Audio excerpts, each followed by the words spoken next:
In American cinematic culture, there were a few films that seem to transcend time and era, movies that seem to be culturally relevant as decades pass by.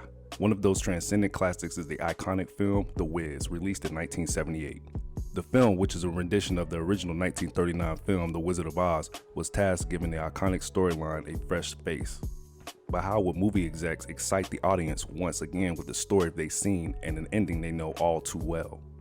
The answer is simple. Introducing Geoffrey Holder, the man who saved the Wiz behind the Wiz. Many saw Geoffrey Holder for the very first time in the cult classic Bond film Live and Let Die as the voodoo Grays villain Baron Samedi, wowing audiences with his over-the-top performance, wardrobe, and face paint. Of course, you may know him for his role as Punjab in the 80s classic Annie.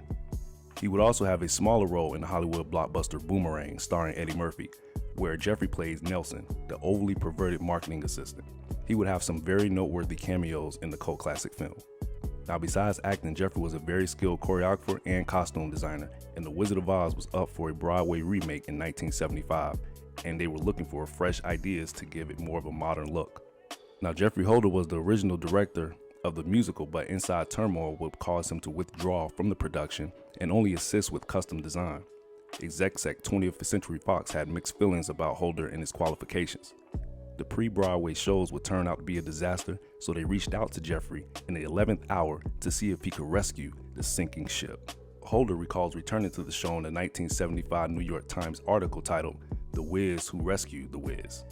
I was the original director of the show. Ken Harper, the producer, contacted me 2 years ago and told me he wanted to do an all-black musical version of The Wizard of Oz with a book by William F. Brown and the music by Charlie Smalls. I loved the idea immediately and said if it's black, it must of course be called The Wiz. Ken Harper's idea for a black Wizard of Oz was almost a decade in the making before it was put into creation. The founder of New York Social Diary, David Patrick Columbia, writes about Ken Harper and the origins of The Wiz. I had met Ken through Bob Schulenberg back in the late 60s. He was a director of publicity at WPIX. The only thing that intrigued me was that he had an idea for a Broadway musical, a black version of The Wizard of Oz. Although I never got to know him, I was fascinated by his idea, if only because it was thinking big, and he was then just some young guy in his late 20s who admitted to big dreams. It seemed truly original, although I didn't know he could transform that famous movie fable starring Judy Garland and Ray Bolger and Burt Lahr into a black version. Or why, when the classic is good enough. Nevertheless, Harper was definitely serious about it. Holder would be one of the first calls Harper made after getting greenlit. The two auditioned acts and brainstormed ideas together. Stephanie Mills recalled audition for the role of Dorothy in an NBC article titled Stephanie Mills and 40 Years of the Wiz.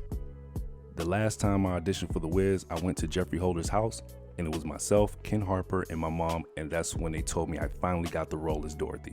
Holder spoke on assisting Harper in the beginning stages to find the right people to produce the musical in his 1975 New York Times interview. Well, I was a little taken aback by that because I am a director and choreographer. I have always choreographed my own dances and directed actors in movement, but that is the story of my life. People know that I'm an actor too, but they call me and ask for James Earl Jones' telephone number. Anyway, what could I do? I recommended Lewis Johnson, who had directed Pearly, and Donald McKayle, who did Raisin. Harper said he thought I'd be wonderful in the role of the Wiz, and I said thanks and then did the costume drawings for him. Though uncertain at first, Holder did manage to secure the director's spot. He recalled winning Harper's favor for the role, as well as what caused him to momentarily part ways.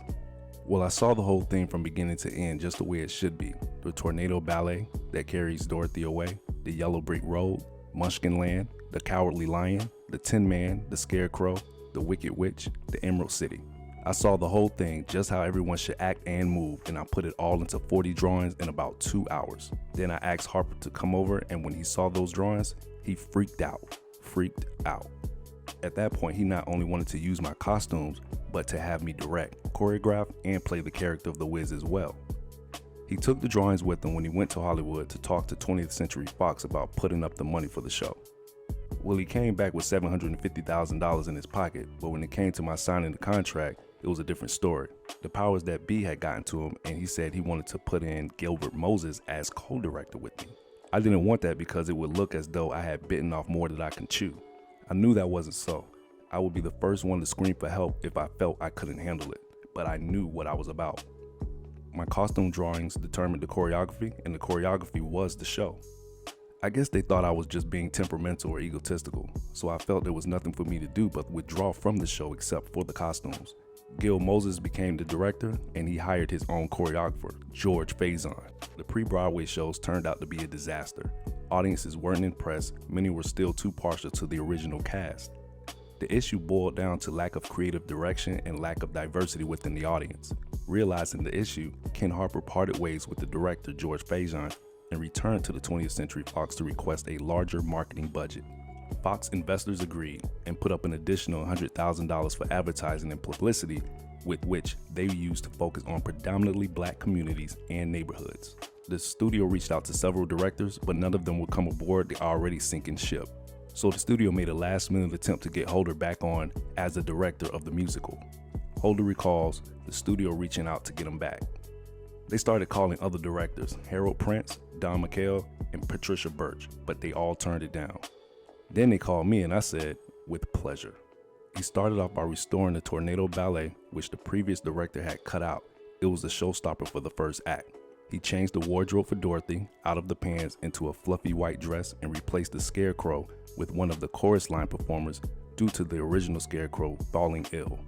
Holder would throw hotel parties for the cast and crew to build morale and camaraderie and give them an opportunity to blow off steam. As luck would have it, between the return of the original director and very sizable marketing budget, the shows began to sell out. It was off to the races.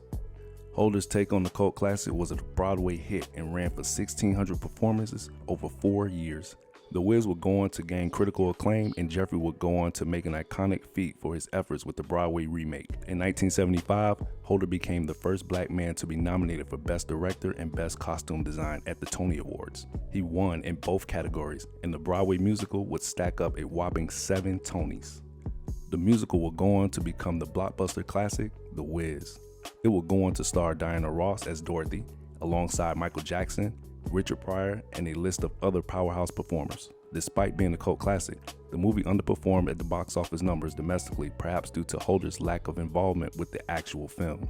Nevertheless, it's undeniable that Holder's influence would change the course of the franchise and make The Wiz the timeless classic that it is today.